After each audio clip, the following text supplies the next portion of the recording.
পঞ্চম শ্রেণীর প্রিয় শিক্ষার্থীরা, আজকে আমি তোমাদের সাথে আলোচনা করতে যাচ্ছি তোমাদের গণিত বইয়ের 11 অধ্যায়ের পরিমাপের যে অধ্যায়টি রয়েছে সেই অধ্যায়ের 115 পৃষ্ঠার এই যে 1 নম্বর যে খালি ঘরটা আছে এই খালি ঘরের মানটা কিভাবে বের করতে হয় এই বিষয়ে আলোচনা করব।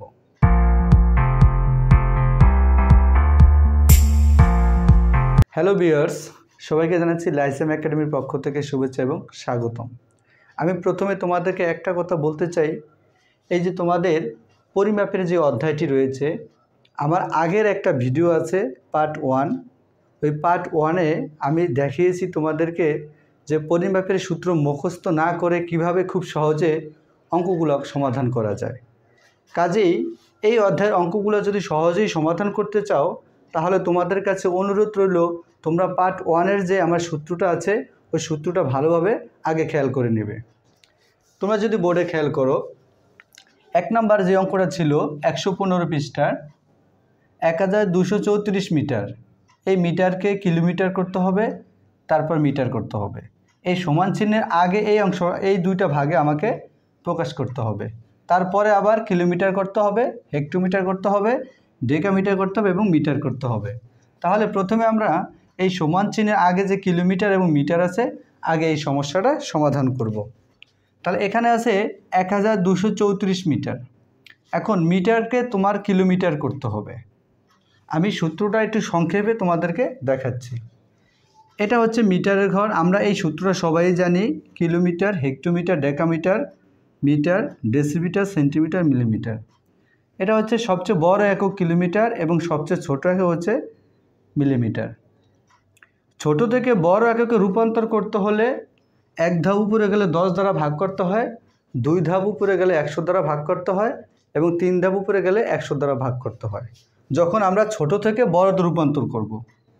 আবার যখন বড় থেকে ছোট করব, যখন আমরা বড় একক থেকে ছোট একক করব, তখন 1 ধাপ নিচে গেলে 10 দ্বারা গুণ, 2 ধাপ নিচে গেলে 100 দ্বারা গুণ এবং 3 ধাপ নিচে গেলে 1000 দ্বারা গুণ।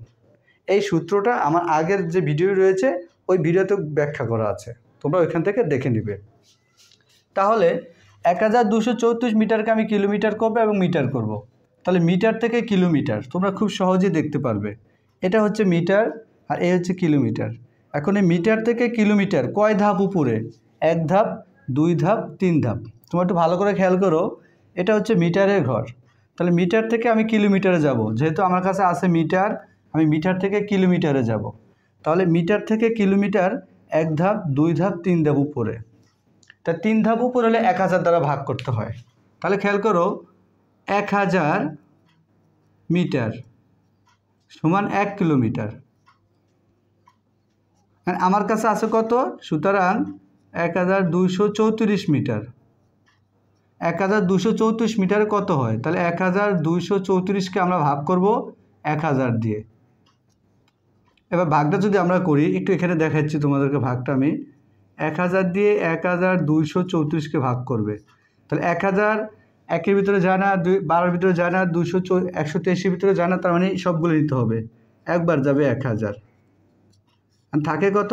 234 মিটার। আচ্ছা, একটু খেয়াল করি আমরা। এই যে 1000 দিয়ে ভাগ দিলাম, 1000 দিয়ে 1234কে ভাগ দিলাম, 1000 1234 কবার কাছে? একবার যাচ্ছে, তার মানে ভাগফল হচ্ছে আমার 1, তার মানে 1 কিলোমিটার। 1 কিলোমিটার। এবং বিয়োগ করার পর যেটা আমার রয়ে গেছে সেটা হচ্ছে মিটার, সেটা হচ্ছে মিটার। তাহলে 234 মিটার। এটা কেন মিটার হলো আমি তোমাদেরকে একটু বলছি।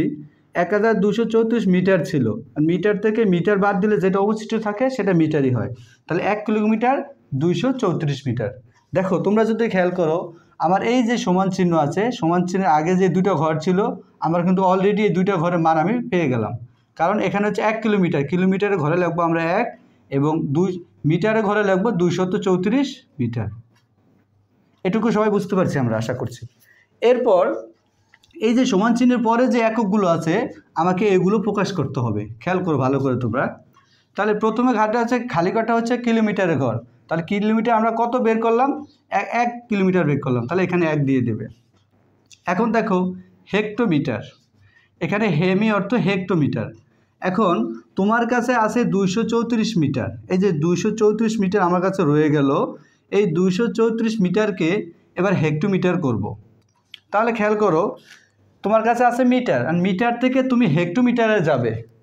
এই যাওয়ার জন্য পাশে সূত্রটা খেয়াল করবে, এটা হচ্ছে মিটার, এই হচ্ছে হেক্টোমিটার।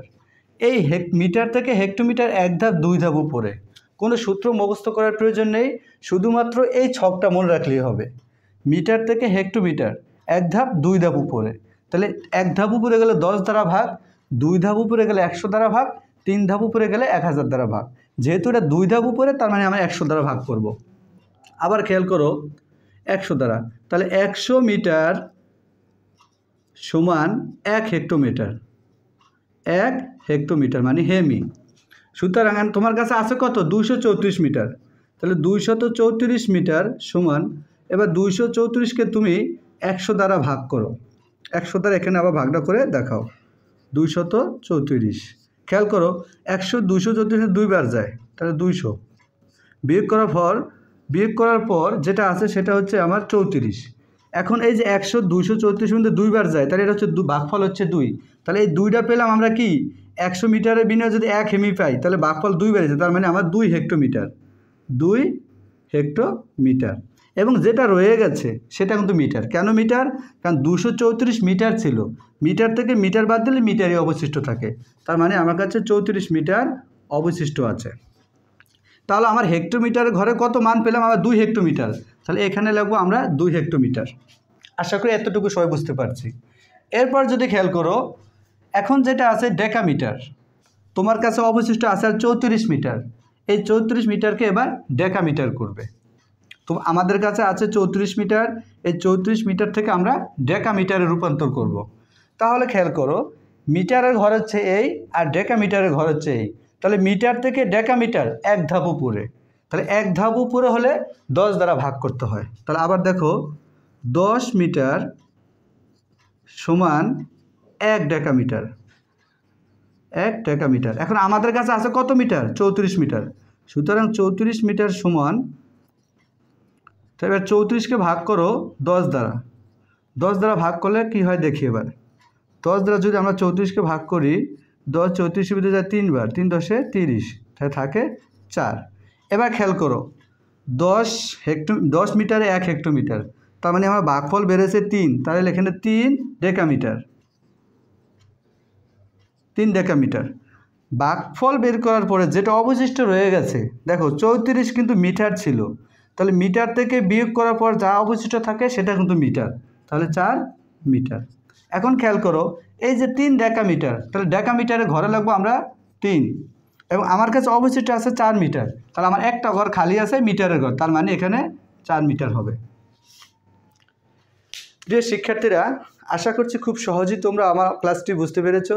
যদি এরকম সহজে খুব ভালোভাবে ক্লাসগুলো বুঝতে চাও, তাহলে অবশ্যই তোমাদেরকে এই পাশে থাকা সূত্রটি খুব মনোযোগ সহকারে মুখস্থ করে নিতে হবে। ধন্যবাদ সবাইকে।